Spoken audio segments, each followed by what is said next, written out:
जरा सोचिए, आज से ठीक 5 साल पहले 3 जनवरी 2004 को मार्स एक्सप्लोरेशन रोवर स्पिरिट मंगल की सतह पर उतरा था।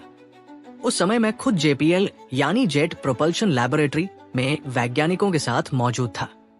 कमरे में 100 से ज्यादा वैज्ञानिक थे और सबकी आंखें मॉनिटर पर जमी हुई थी, सांसें थमी हुई थी, क्योंकि हमें बस उस पहले संकेत का इंतजार था जो हमें बताए कि स्पिरिट मंगल पर सुरक्षित उतर चुका है।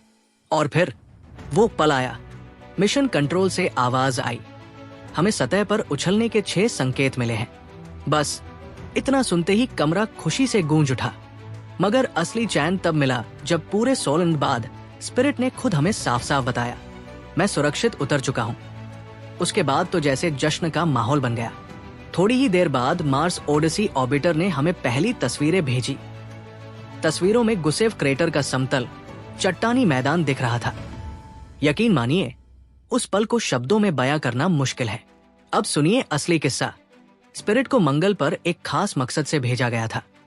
3 महीने के मिशन में वो वहां की चट्टानों का अध्ययन करे और ये पता लगाए कि क्या कभी मंगल पर पानी बहा था।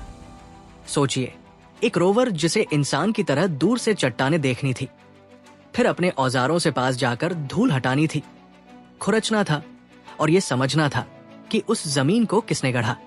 लेकिन शुरुआत थोड़ी निराशाजनक रही।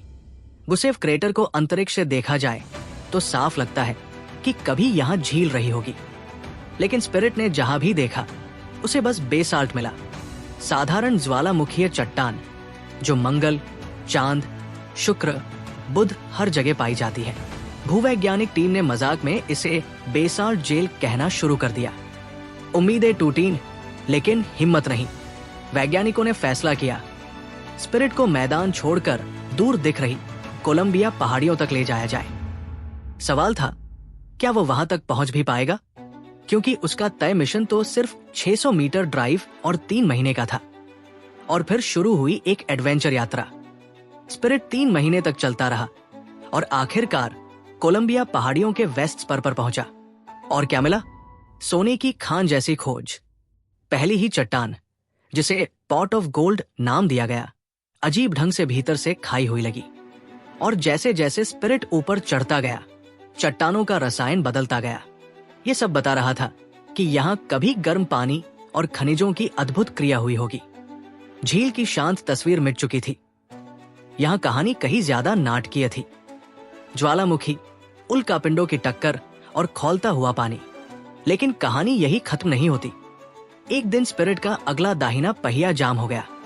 अब जब भी वो आगे बढ़ता, पहिया जमीन को खुरचता हुआ पीछे खाई बनाता चलता। पहले तो टीम घबराई, लेकिन ये खराबी ही असली वरदान साबित हुई।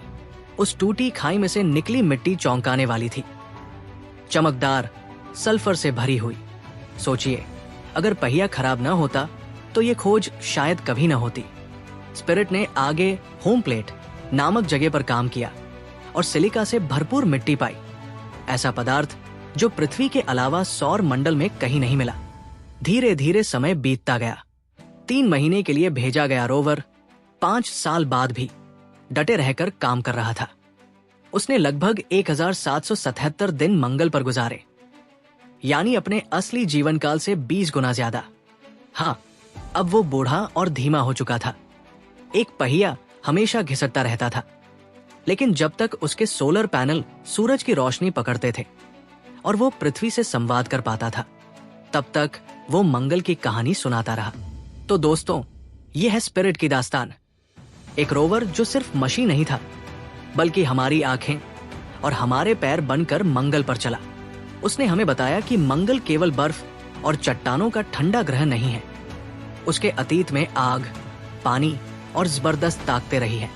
और सच कहूं, जब भी हम उसके भेजे नए चित्र देखते थे तो ऐसा लगता था जैसे हम सब मिलकर मंगल की सैर कर रहे हों।